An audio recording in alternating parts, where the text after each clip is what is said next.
नमस्कार बंधुगण आज नुआ भिडियो आपण मानक स्वागत। बंधुगण हिंदू धर्म रे निर्वस्त्र स्नान करने कौन पाई उचित नुहे आज आमे एही विषय रे जानिबा। दिने भगवान श्री विष्णु माता लक्ष्मी सहित हरिद्वार रे भ्रमण करुथिले। माता लक्ष्मी देखिले सबु मनीष गंगा रे गाधोइबा बेले हर हर गंगा कही गाधोउथिले, किंतु सबु लोक दुखी एवं चिंतित थिले। सेठू माँ लक्ष्मी आश्चर्य होई भगवान विष्णु को पचारिले, स्वामी गंगारे एते थर गाधोइबा परे भी एमानंकर दुख एवं पाप काहींकि नाश हेउनाही, कौन गंगार सत्यता किछि नाही? विष्णु कहिले, गंगार तो सही सामर्थ्य अछि, किंतु एही लोक माने पाप नाशिनी गंगारे स्नान ही करू नाहंती, तेबे तांकु केमिति मुक्ति मिलिब? माँ लक्ष्मी आश्चर्य होई कहिले, केमिति स्नान करू नाहंती? सबु लोक तो आमरी सामनारे गाधोइके जाउछंती, ए पर्यंत तांकर शरीर भी सुखी नाही। भगवान विष्णु कहिले, एही लोक माने तो केवल पानी रे बुड़ पकाई आसुछंती।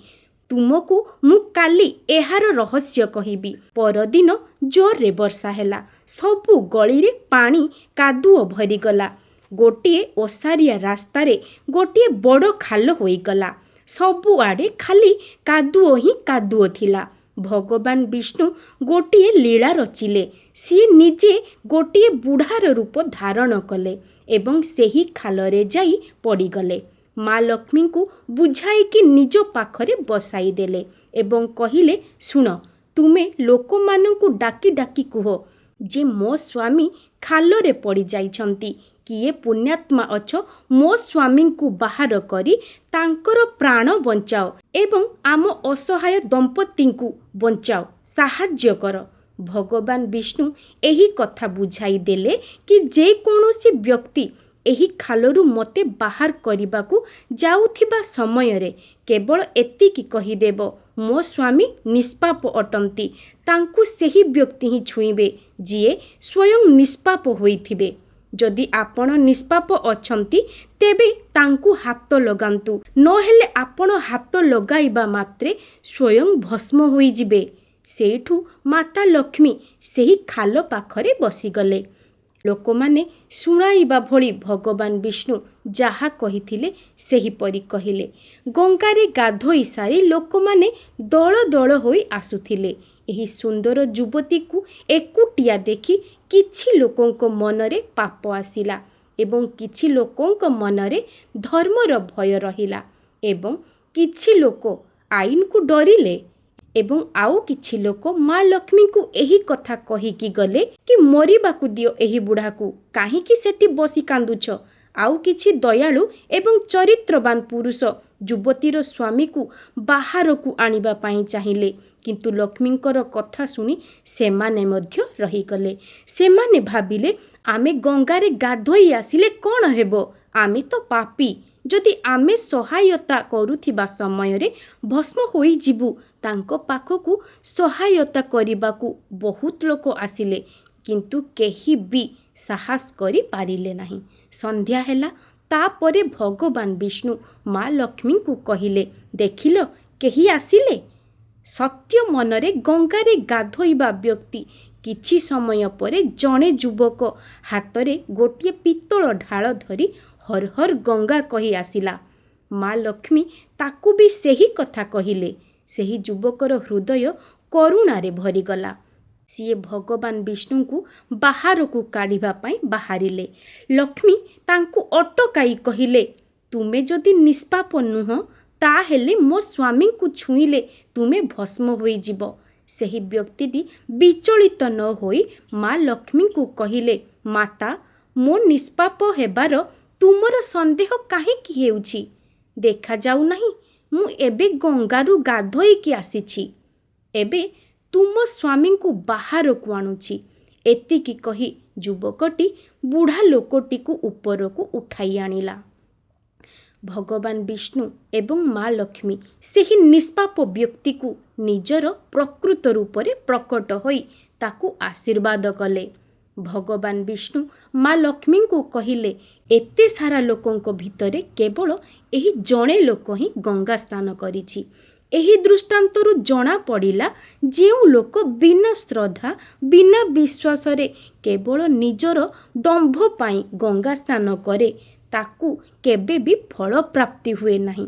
किंतु एहार माने एया नुहे जे गंगा स्नान व्यर्थ हुए।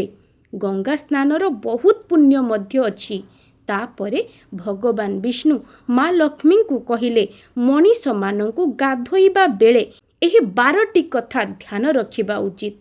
माँ लक्ष्मी कहिले प्रभु आपण सेही 12टी कथा कुहंतु।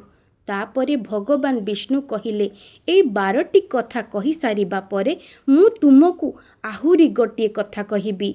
जेउ व्यक्ति निर्वस्त्र होई गाधोई थाए एही कथा तांको पाई बहुत जरूरी अटे। हे देवी आपण एही कथा को ध्यान देई सुनंतु। तापरे भगवान विष्णु तांकर कथा आरंभ कले। भगवान विष्णु कहिले गाधोइबा द्वारा शरीर निरोग रही थाए एवं मन प्रसन्न रही थाए।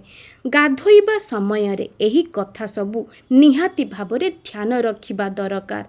गाधोइबा परे आमे शुद्ध होई पूजा पाठ करूछंती तेबे प्रत्येक दिन सकाळु गाधोइबा आवश्यक। शास्त्र रे कुहा जाइछि गाधोइबा परे आमकु एही 5टी गुण प्राप्ति होई थाए।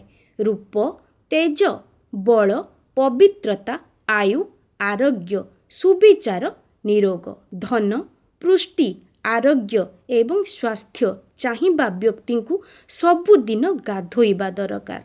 शास्त्र रे कुहा जाइछि सकाळु गाधोइबा द्वारा पापर नाश होई थाए एवं पुण्य मिली थाए। एमिति भी कुहा जाइछि सकाळु गाधोइबा द्वारा नकारात्मक शक्ति पाखकु आसे नाही। सेथिपाई सकाळु गाधोइबा उचित। कौनसी रोगरे आक्रांत होइथिले मुंड तळकु गाधोइबा दरकार किंबा ओदा कपड़ारे शरीर को पोछि नेबा दरकार। सकाळु सूर्य उदय पूर्वरु गाधोइबाकु श्रेष्ठ गाधुआ बोली कुहा जाई थाए। तेल लगाई नदी रे अधिक समय गाधोइबा मना। नदी कूଳରେ घसी होई नदी रे बुड़ पकाई गाधोइबा दरकार। जेउ घाटरे लुगा सफा करा जाई थाए सेही जलकु अपवित्र माना जाई थाए। सेथिपाई सेही घाटरू किछि दूर रे जाई गाधोइबा दरकार। नदी रे 11 किंबा 21 थर डुबो पकाइबा उचित। पवित्र नदी मानंकरे कपड़ा धोई सारी केबे भी चिपुड़िबे नहीं, एहा अशुभ होई थाए। नलकूपर जल तुलन रे झरणार पानी, झरणार पानी ठू अधिक कौनसी तीर्थ स्थानर पानी एवं तीर्थ स्थानटू गंगा जल अधिक श्रेष्ठ होई थाए। गंगा माँ कहिछंती गाधोइबा समय रे कौनसी व्यक्ति जेउठी भी मते स्मरण करिवे मु सेही जल रे आसी जीवी। तापरे भगवान विष्णु कहिले एबे मु तुमको सेही व्यक्ति मानक विषय रे कहिबी जेउ माने निर्वस्त्र होई गाधोई थांती। जेउ नारी किंबा पुरुष निर्वस्त्र होई गाधोई थाए। हिंदू धर्मशास्त्र रे कुहा जाइछि सबु कार्यर किछि ना किछि नियम अछि। तेणु सबु व्यक्ति को शास्त्र रे नियम अनुसार चलिबा दरकार। सेही नियम मध्यरु गोटिए हेउछि निर्वस्त्र स्नान करिबा। आपण सुनिथिबे घरर बड़ माने कुहंती केबे भी बिना कपड़ा रे गाधोइबा उचित नुहे। जदि आमे पौराणिक कथा कहिबा निर्वस्त्र स्नान करिबा मना। एहार गोटिए बड़ कारण भगवान श्रीकृष्णଙ୍କ समय रे जोड़ा होइछि। पौराणिक कथा अनुसारे दिने गोपी माने सरोवर रे स्नान करुथिले एवं बिना वस्त्र रे स्नान करुथिले। सेही समय रे बालकृष्ण तांकर सबु वस्त्र चोराई नेइथिले। तापरे गोपी माने निजर वस्त्र फेरेइबा पाई श्रीकृष्ण को प्रार्थना करिथिले। तापरे भगवान श्रीकृष्ण तांको बुझाइले केउठी भी बिना वस्त्र रे स्नान करिबा उचित नुहे। एथिरे जलर देवता वरुणंकर अपमान होई थाए। एथिपाई आपण मानंकु निर्वस्त्र होई स्नान करिबा उचित नुहे।